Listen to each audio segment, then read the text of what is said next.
Just for a moment, imagine you're drowning in a sea of uncertainty.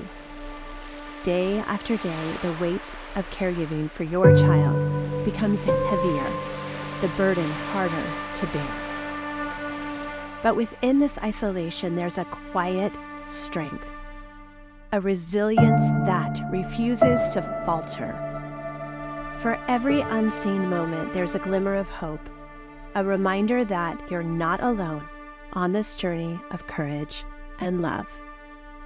When you are a caregiver, you feel like you are alone.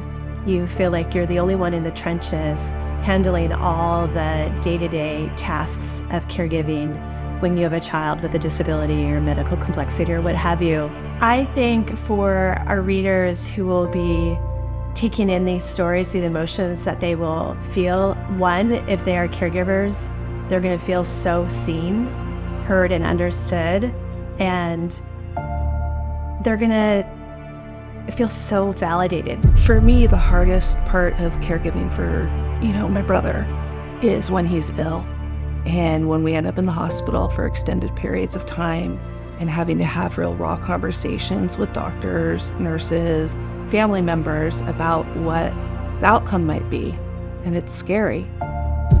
Your love for your child drives you, and you step up to the plate. You do what you have to. As years went on, I got exhausted, and I really felt like I had lost myself. And where had the Mariah that I once was, who was vital and energetic and positive, where had she gone? I realized that I had to take that internal drive that I had developed for advocating for Lexi, and I had to apply that to myself. I would say I wished I'd had a crystal ball in those sad beginning times, and it would have saved me so many tears. But now I know that moving through grief is very necessary.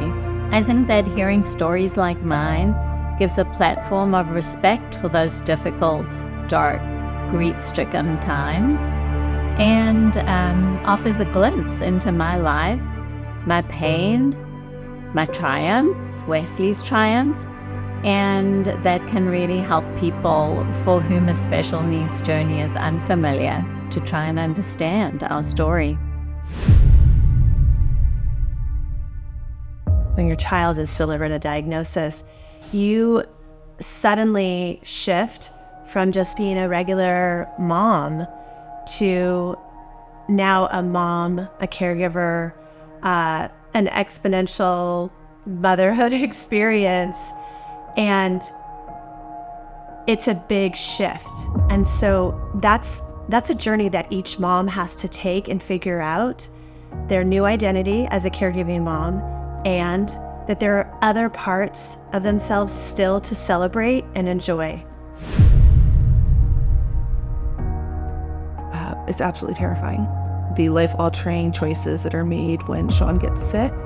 And an example would be this past December, we came very close to losing him. He was on life support, and it was absolutely terrifying, and making those choices and those decisions on how far to help him, what is his quality of life going to be.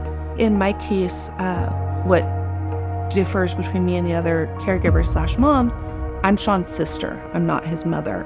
So I think it gives hope to mothers who think, what's next? I'm next. I think I really struggled with isolation in my caregiving journey. I wasn't going to be a soccer mom, and I wasn't going to be meeting parents at school drop-offs. And I didn't get invited to that many social events. And when I did, I was usually too exhausted to go. But I remember one dinner party, occasionally we'd get together with some friends, and I was eventually asked by this so-called friend to not talk about my special needs daughter at the dinner because it was bringing the party down. And I just think that one of the most important things that we can do as a caregiver is to surround ourselves with people that really get us and understand us. It really helped me a lot. What I never ever imagined was the amount of people who respect him, who love him, and who choose to spend time with him. Unlike my fears, he was an early reader, he had a bar mitzvah, He excels in karate, he donates platelets, and has had a sweet girlfriend for 5 years now. I believe that Wesley shows other mothers facing similar challenge that there might be hope for their child to live a self-determined and fulfilled future. We Are Brave Together is this beautiful, brave community that is a haven. It's a safe space. It's a sacred space where you are surrounded by girlfriends who get you. When our family and friends read this book, they're going to get a really good glimpse into what our lives are like and how exhausting and taxing caregiving is. And our hope is that more people will offer support in tangible ways, like, I'll do your grocery shopping, I'll bring you a meal once a week.